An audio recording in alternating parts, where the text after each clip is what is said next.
예, 오늘은요, 우리가 자료 수집에 대해서 좀 생각을 해보도록 하겠습니다. 이 자료 수집이라고 하는 것, 참, 이 질적 연구의 아주 핵심이 되는 그런 내용이라고 말할 수가 있는데, 근데 이거를 해보지 않은 사람들이 할 때에는 참 힘들 수가 있습니다. 실제 행동도 힘들지만 아무래도 그 마음이 힘들 수가 있을 것 같은데, 일단 그 내용이 무엇인지에 대해서 같이 좀 생각해 보도록 하겠습니다. 예, 이 자료 수집이라고 하는 것은 질적 연구에서 아주 중요한 자료를 수집하는 그런 과정이다라고 말할 수가 있습니다. 면담과 관찰을 통해 가지고 질적 연구에서 사용하게 될 그 데이터를 만들어내는 것이지요. 근데 이것이 아무래도 처음에는 번거롭고 불편하고 그리고 낯설게 느껴질 수가 있습니다. 우리가 문헌 연구를 할 때에는 도서관에 가서 책을 찾아보거나 아니면 나의 서재에서 책을 찾아보거나 아니면 요즘같이 이렇게 그 인터넷이 발달되어 있는 요즘에는 뭐 리스나 DBP나 이런 데에서 정말 몇 번만 클릭을 하고 나면 필요한 자료들을 검색할 수가 있고 또 내 손에 넣을 수가 있습니다. 그거에 비해서 사람들을 만나기 위해서 찾고 준비하고 만나서 면담하고 그런 다음에 그것도 전사하고 이러는 것은 참 번거롭게 보일 수가 있고요. 그리고 또 이 아주 불편하게 느껴지는 것도 또한 사실이다라고 얘기할 수가 있겠습니다. 그리고 그 질적 연구를 우리가 자주 해보지를 않았기 때문에 아니면 우리가 이 선교대학원에서 공부를 하면서 처음 접하는 것이기 때문에 매우 낯설게 느껴지기도 합니다. 특별히 낯선 것이라고 하는 것은 우리에게 연구할 때에 이 질적 연구의 자료를 수집할 때에 큰 장애물이 될 수가 있습니다. 어, 몰라서 힘드는 것도 있겠지만 낯설기 때문에 힘들 수도 있습니다. 그러니까 알기는 아는데 정말 이걸 내가 이렇게 하는 게 맞을까?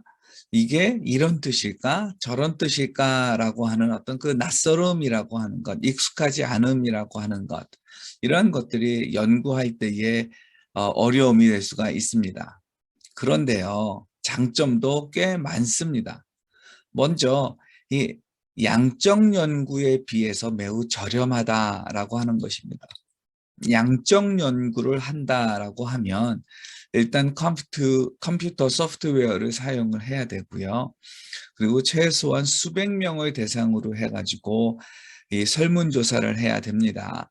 물론 요즘에는 그 인터넷에서 수집하는 방법도 있기는 하지만 그러나 여전히 우편 수집을 할 수도 있고요. 수백 명 아니면 1000명 이런 인간에 대해서 이런 그 사람 숫자에 대해서 이 자료 수집한다라고 하는 것은요.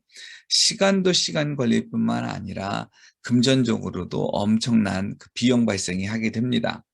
그거에 비해서 이 질적 연구라고 하는 것은 뭐 적으면 한두 사람, 많으면 뭐 수십 명, 한 30명 안쪽 이게 사람들을 대상으로 이 자료를 수집을 하다 보니까 아무래도 양적 연구에 비해서 저렴한 것 또한 사실입니다. 그리고 또 그 문헌 연구에 비해서도 장점이 있는데 그것은 독창적이다라고 하는 것이죠. 이게 그 속성상 그렇습니다. 그 질적 연구는요, 내가 궁금해하는 주제에 대해서 다른 사람들도 궁금해하지 않았을 경우가 많고요. 궁금하더라도 그것을 연구로 옮기지 않았을 경우가 많고요. 심지어 내가 궁금해하는 것을 연구로 올렸을 때라도 그때라도 사실은 그 내가 연구하는 하는 사람들, 그 피면담자들, 동일 피면담자들을 대상으로 하지 않았을 경우가 많습니다. 자, 그러한 것들을 볼 때에 사실 이 그 문헌 연구에 비해서 매우 독창적이다라고 말할 수가 있을 것 같습니다.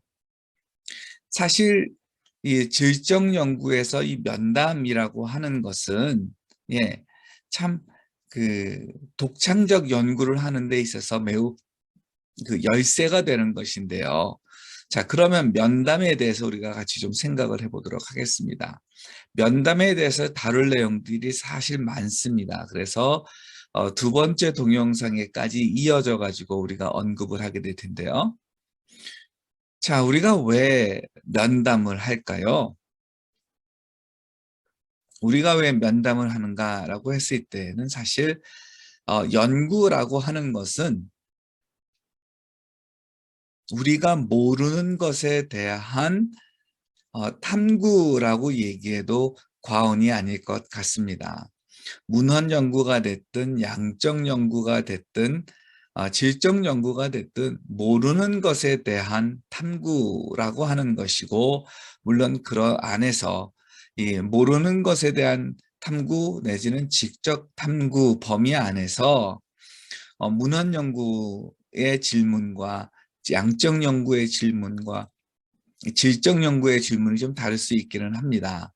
그러나 이 모르는 것에 대한 질문 내지는 지적 탐구라고 하는 것에 있어서는 모든 연구가 동일하지 않을까 싶고요. 근데 이 면담이라고 하는 것, 질적 연구의 큰 한 축을 이루는 면담을 왜 하는가? 라고 했을 때에는 내가 아닌 다른 사람에 대한 그 관심이다라고 얘기할 수가 있을 것 같습니다. 다른 사람이 경험했던 그 생생한 경험, 그리고 그 경험이 만들어내는 의미에 대한 관심인 것입니다. 고3 학생들의 이 수험 생활, 그리고 그 수험 생활 경험의 의미에 대해서 관심을 갖는 것이죠. 예. 학생마다 고3에 대한 경험이 다르고요. 그리고 그 고3 경험에 대한 각자의 의미가 다를 것입니다. 환자가 있었다고 한다면 병치레, 병에 대한 경험이 다를 것이고요. 그 병치레 경험이 가지는 그 의미가 다를 것입니다. 제가 그 군대에서 그 폐결핵을 제가 알았었는데요. 참 어려웠습니다. 일상 이 사회도 아니고 군대에서 이 소모성 질환을 앓는다라고 하는 것, 전염병이자 소모성 질환을 앓는다라고 하는 것은 참 쉽지 않은 그런 일이었습니다. 처음에는 사단병원에서 시작을 해가지고 국방부 병원까지 갔으니까요. 그러니까 육해공이 같이 모이는 그 무슨 병원이라고 한 통합병원, 통합병원까지 이렇게 옮겨갔었습니다. 어떤 그러한 이 병원 경험에 있고요. 그것에 대해서도 사실 할 얘기가 많습니다. 예, 그 사단병원, 군단병원, 그리고 군단병원에서 통합병원으로 갔는데 그 병원마다의 그 경험이 참 달랐고요. 그리고 병실 경험도 꽤 많이 달랐고요. 자, 이제 그런 그 다양한 경험들이 있죠. 그 경험 이후에 그 의미라고 하는 것. 그 의미 또한 달랐습니다. 제가 이 그 병치레를 통해서 알게 된 그 병치레에게 주는 의미 중에 하나가 뭐냐 하면 저는 배움이었다라고 하는 거고요. 제가 배운 것 중에 하나는 뭐냐 하면 아픈 만큼 회복의 시간이 있다라고 하는 것. 그걸 제가 배웠습니다. 그리고 그 배움은 지금까지도 유지가 되고 있습니다. 어떤 문제가 아, 생겨가지고 악화가 돼가지고 골마 터졌다라고 한다면 그게 2년이라면 대략 2년 정도의 시간 동안 우리가 나오는 것이 필요하다. 뭐 이러한 것들을 제가 이 병치레를 통해서 배웠었습니다. 자, 이런 식으로 어떤 경험이 있고요. 그 경험에 대한 의미, 근데 그게 나의 것이 아니라 다른 사람의 것에 대한 그 관심이다라고 하는 것이죠. 사실 우리가 홍길동이라고 하는 옆 사람이 있다고 얘기를 해요. 아니면 홍길동이라고 하는 그 선교사를 한번 생각을 해보죠. 이 홍길동에 대해서 우리가 아무리 관심을 많이 가지고 있어도 홍길동이 알려주는 만큼 우리는 알 수가 있습니다. 물론 홍길동 그것 말고 또 알 수 있는 방법은 홍길동 옆에서 홍길동 선교사를 관찰하는 것이죠. 우리는 홍길동 선교사에 대해서 엄청 많이 알고 싶더라도 홍길동 선교사의 삶을 관찰하고 그리고 홍길동 선교사를 면담하면서 그 홍길동 선교사가 말해주는 것만큼만 알 수가 있습니다. 근데 또 한편 이 홍길동 선교사가 말해주는 그 이야기가 종합적이고 총체적이고 하나도 빠짐없는 것이 아닙니다. 그래서 사실 우리는 홍길동 선교사의 그 삶에 대해서 완벽하게 이해하는 것, 그거는 절대적으로 불가능하지요. 그럼에도 불구하고 우리는 홍길동 선교사의 삶을 관찰하고 또 홍길동 선교사의 이야기를 들음으로써 그렇지 않았던 것에 비해서 홍길동 선교사에 대한 이해가 많아지고 깊어질 수가 있는 것입니다. 예. 바로 그런 이유로 우리가 면담을 하는 것이죠. 그리고 또 하나, 이 궁금한 내용이 어떤 그 객관적 진리 내지는 사실뿐만이 아니라 주관적 이해일 경우에 우리는 이 면담으로부터 귀한 통찰력을 얻을 수가 있습니다. 가시적 현상뿐만 아니라 이 사람의 마음속에 남아있는 그 경험에 대한 기억. 그러니까 경험을 했는데 그 경험이 홍길동 선교사 머리에 무엇이 남아있고 무엇이 남아있지 않는가라고 하는 것. 심지어 남아있을 경우에도 어떻게 남아있는가라고 하는 것. 그리고 그거에 대해서 희로애락이 어떻게 되는가. 그리고 그 남아있는 기억에 대해서 어떤 판단을 하고 있는가라고 하는 것. 이런 것들을 우리가 알기를 원한다면 면담 외에는 사실 그 내용들을 우리가 접근하기가 쉽지가 않습니다. 그래서 우리가 면담을 하는 것이죠. 예. 자, 두 번째로 면담의 종류에 대해서 우리가 좀 생각을 해보겠습니다. 면담의 종류는 이 화면에 나와 있는 것처럼 정형 면담, 비정형 면담, 그리고 반정형 면담 이렇게 세 가지로 나눌 수가 있습니다. 자, 이 세 가지 면담을 생각을 할 때에 두 가지 요소를 우리가 기억을 하면서 해야 됩니다. 시간 그리고 내용입니다.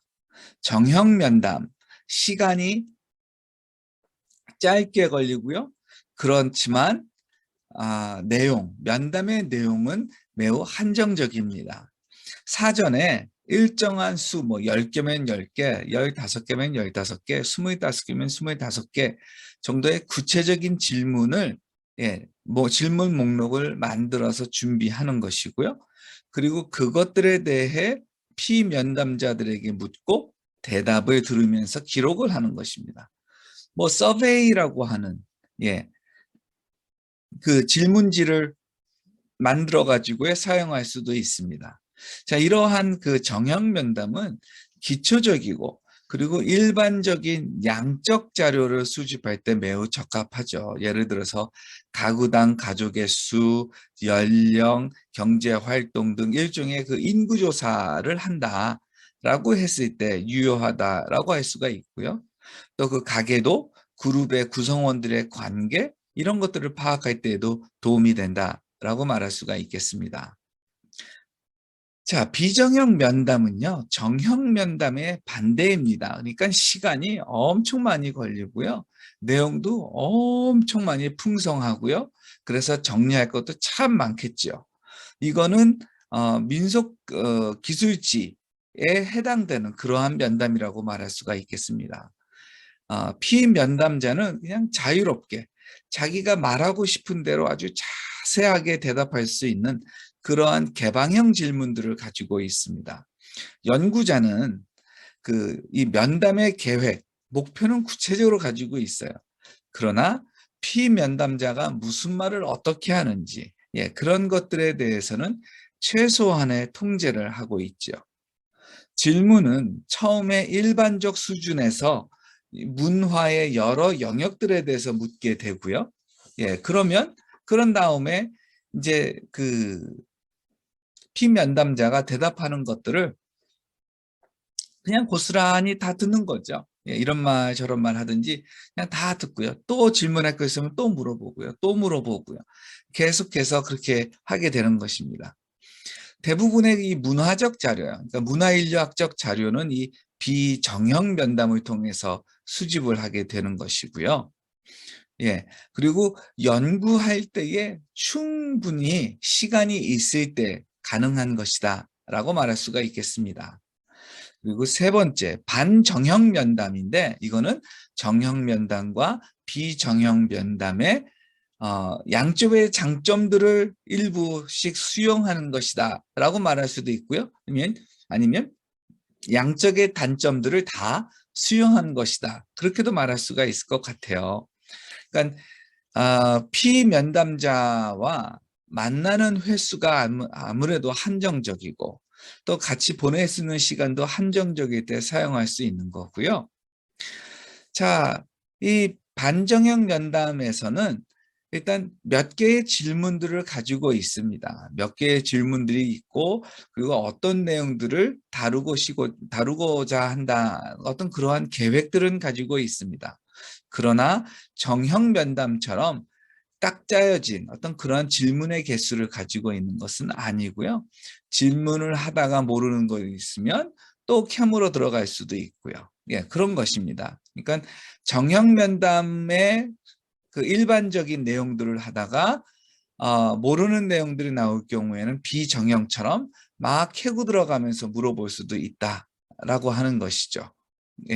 그리고 이 반정형 면담에서는 피면담자에게 자유를 주기는 하지만 이 피면담자가 알고자 하는 내용 바깥으로 3000% 빠지게 되면 다시 연구하는 주제로 끌고 들어오는 다시 이렇게 잘 인도해서 들어오도록 하는 그러한 기술도 필요합니다. 자, 면담에 대해서 우리가 더 공부를 할 텐데요. 다음 동영상에서는 일단 피면담자 선정, 어떻게 하면 좋은지 이것에 대해서 생각해 보도록 하겠습니다.